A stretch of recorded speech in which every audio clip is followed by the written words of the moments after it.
This fireside chat will feature our esteemed speaker, Ms. Asma Shirazi, who is a senior anchor at Hum News, a journalist and an author. She will be in conversation with Dr. Hassan Abbas, who is a professor of international relations at the Near East South Asia Center for Strategic Studies. Thank you. The fireside chat will inform us more about Asma's journey in journalism and how she kind of broke the glass ceiling. We're talking about early 2000s. Of course, we saw a lot of female faces on television, a lot of female news anchors. That was always a feature starting from PTV. But I think it took a while for female voices to make it into mainstream broadcast journalism. And Asma was, of course, one of the pioneers. And we'd love to hear more about that. We'd love to hear her takes on how the Pakistani media landscape has kind of shaped itself, how different voices have emerged within it, and also what the future holds for Pakistani media. Because I think despite the strides that we've made, there's still a long way for us to go. So I think I will stop speaking now, and I would love to start hearing from our moderator and our speaker. Thank you. Thank you. Bismillah ar-Rahman ar-Rahim. Thank you so much. It's truly a pleasure and honor to be here. And I really have the distinct pleasure and honor for a variety of reasons, which I'll explain, to be able to ask questions to somebody who's always asking questions to others. I know you're a tough questioner. I've seen many of your programs. I'll just say a few more things about the background.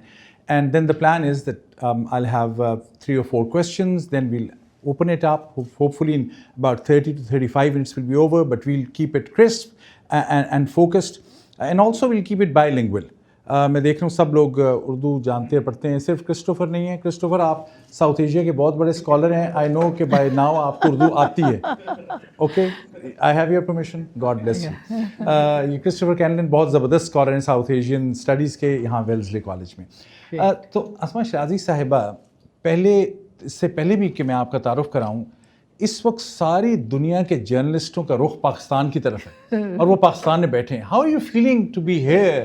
اور آپ مس کر رہی ہوں گی, لیکن میں دیکھ رہا ہوں کہ مسلسل آپ فون پہ ہیں. جی, تو پہلے تو میں یہ بتائیں, یہ اس وقت آپ نے مس, وہ ان اے سینس اپرچونیٹی شاندار تھی, لیکن آپ نے سوچا کہ نہیں, آپ نے مجھے کہا کہ نہیں, this an opportunity to talk to young people and inspire them.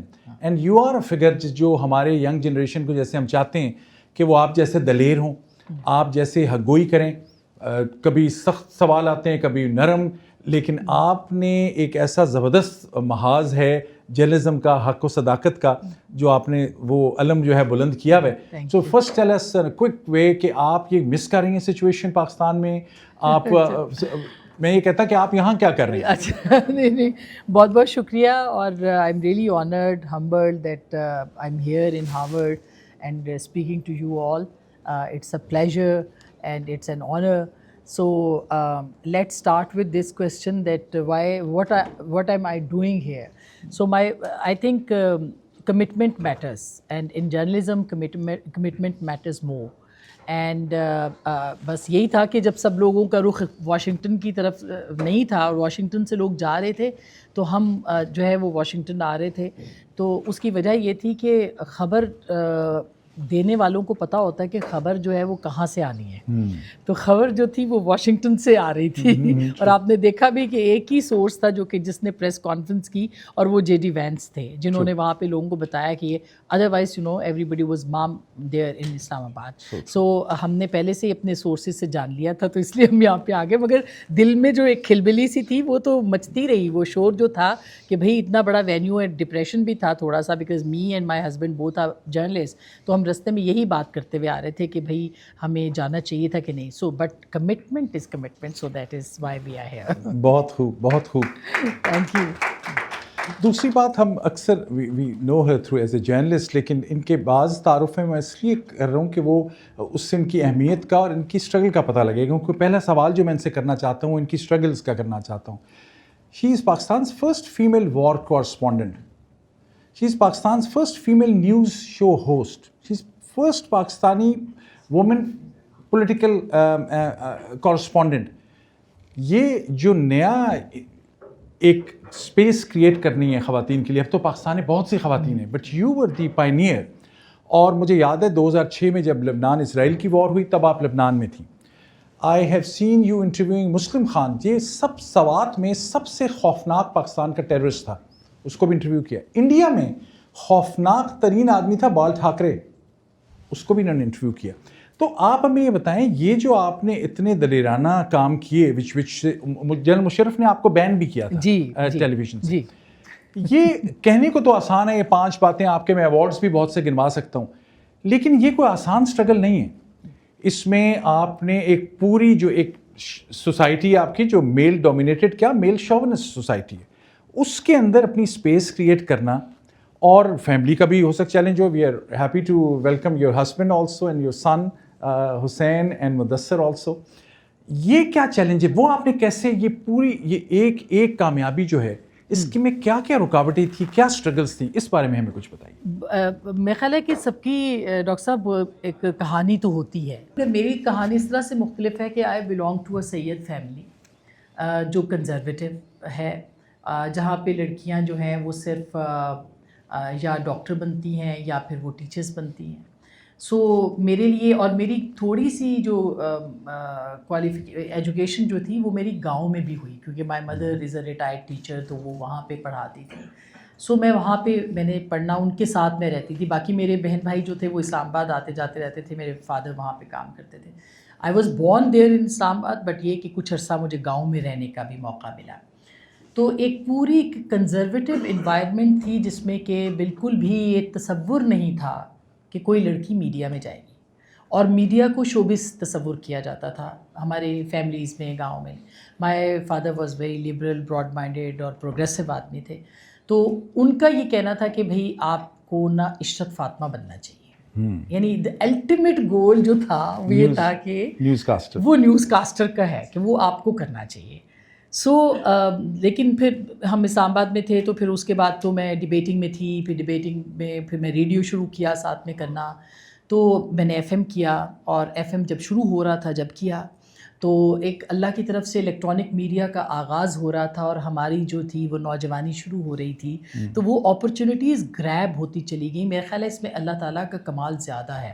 لیکن میڈیا میں کیسے آئی, اس کی ایک بڑی خوبصورت صبح تھی ایک, اور جیسے سب کا خواب تھا کہ سب جو ہے وہ سول سرونٹ بنیں گے. سو آئی آلسو تھاٹ کہ بھئی the whole class is sitting for the examination, تو میں بھی ایک پی سی ایس کر لیتی ہوں. تو it was I remember it was a very fine morning of December, not fine but cold morning, اور آسٹروٹرف کا ایک وہ جو ہاکی کا میدان تھا اس میں ہم بیٹھے ہوئے تھے. تو اب سب پیپر دے رہے تھے, شبنم گر رہی تھی اور بہت سخت سردی تھی, سب باہر بیٹھے ہوئے تھے, اور فوگ بھی تھی لاہور. تو میں نے یہ سوچا کہ میں یہاں کیوں بیٹھی ہوں, اور وہ سوچنے کے بعد نا میں لکھنا بھول گئی. And I spend 3 hours thinking کہ وٹ شوڈ آئی ڈو. سو ایک فیصلہ میں نے اسی وقت کیا کہ میں یہ تو نہیں کر سکتی جو کہ میں اس وقت کر رہی ہوں, یو نو. سو یہ ایک جو فیصلہ کیا کہ جو میں, یعنی یہ جو میں پی سی ایس کرنے کا سوچ رہی ہوں یا میں نے سول سرونٹ بننا ہے, تو میں نے فائلیں اٹھا کے جو ہے وہ لوگوں کے پیچھے پھرنا ہوگا. تو میرا خیال ہے کہ یہ اس کو چھوڑا جائے اور کچھ ایسا کیا جائے جو کہ مطلب مختلف ہو. اور اس مختلف سے جو ہے وہ پھر میں نے یہ فیصلہ کیا کہ مجھے لکھنا اور بولنا ہے, اور ٹی وی کی یا جو بھی اخبار کی جو ہے جاب وہ کرنی ہے. سو یوں میرا جرنلزم میں آنے کا جو پروگرام تھا بنا تھا. اس کے بعد لمبی ہو جائے گی بات کہ پی ٹی وی میں مجھے ریجیکٹ کیا گیا. اچھا. اور پی ٹی وی میں انہوں نے کہا کہ ہم آپ کو اسکرین پہ آنے کی اجازت نہیں دے سکتے بیکاز یو ٹیک حجاب. اینڈ ابھی بھی وہ ہمارے بڑے زبردست ہیں, انہوں نے مجھے, جنہوں نے انٹرویو کیا تھا, ان کو میں نے کہا کہ بھئی it's Islamic Republic of Pakistan, and more of that I mean I am a Pakistani, and if I want to take حجاب سو آئی شوڈ ٹیک حجاب. اٹس مائی پرسنل چوائس کہ میں نہیں لوں تو نہیں لوں, so you can not force me. So, but they said, okay, we hire you, but you will not be able to come on screen because you are taking hijab. And then, you know, it was Jio, and Jio ke baad phir Jio ne mujhe liberty di. And Mir Ibrahim, who is also a Harvard student, he has been studying over here.